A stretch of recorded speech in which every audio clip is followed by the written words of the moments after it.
Hello mga kaimo, this is Pai. Ngayon ipapakita ko sa inyo ang sarap ng pagkaluto ko nito. Dahil sa sarap, naubos agad ito. Akala ko 2 beses na namin itong kakainin kasi side dish lang naman. Pero ang daming nakain ng asawa ko. Ayan si Jiwan, tinikman niya, ang sarap-sarap din daw. Madalas kasi si Jiwan pag uwi niya sa bahay, naaabutan niya akong magluto kaya siya yung unang taga-tikim ko talaga. Ihanda ko lang muna yung mga ingredients. So ito yung fish cake. So 6 na piraso ito. Hihiwain ko lang, depende na sa inyo kung anong hiwa yung gusto nyo. Pero ngayon, ganito yung hiwa ang ipapakita ko sa inyo. Halos every week, may fish cake talaga kami. Madalas, ginagamit ko siya sa sinabaw or gagawin kong side dish. Pagkatapos hiwain yung fish cake, ay hinanda ko na rin yung sibuyas. Kalahati lang po yung ginamit ko kasi malaking sibuyas po ito. At pagkatapos ay hiniwa ko na rin yung atsal or bell pepper. Mayroon pang natira kaya isama ko na rin ito. Mas masarap kasi kapag may bell pepper. Or kung may sili na pula at saka green na hindi maanghang or gusto nyo maanghang, okay lang din. Naubusan na kami ng sili kaya ito na lang yung ilagay ko. Hinanda ko na rin yung garlic. Sobrang dali lang gawin ito.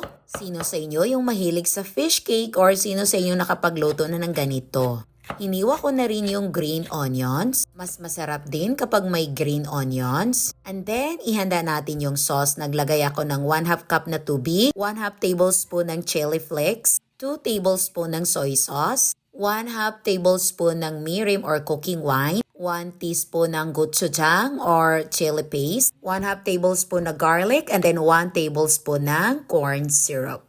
Kahit sugar lang din yung ilagay nyo. Mamaya maglagay din ako ng konting sugar. At nilagyan ko rin ng konting ground black pepper. Tapos, i-mix-mix ko lang ng maigi. Mainit na yung kawali kaya naglagay ako ng cooking oil. May olive oil kami kaya yun na yung ginamit ko. Inisa ko muna yung sibuyas. Paborito din ito na side dish ng mag-ama ko. And then, ilagay ko na yung fish cake. Igisa lang natin ito saglit. Medyo mahina lang yung apoy para hindi masunog. Dahan-dahan lang po yung paghalo and then pagkatapos niyan, ilagay natin yung sauce. Kung gusto niyo ng mas maanghang pa, dagdagan niyo lang ng chili flakes or gochujang. Yung niluto ko ay tama lang po yung anghang niya. Hahaluin lang natin ito ng maigi. And then less than 10 minutes, luto na ito. Alam niyo, yung fish cake ay isa sa sikat na street food nila dito sa Korea. Lalo na kapag winter. Nakikita nyo sa mga drama na nasa stick siya at then may sabaw. Paborito ko yun nung una akong dumating dito.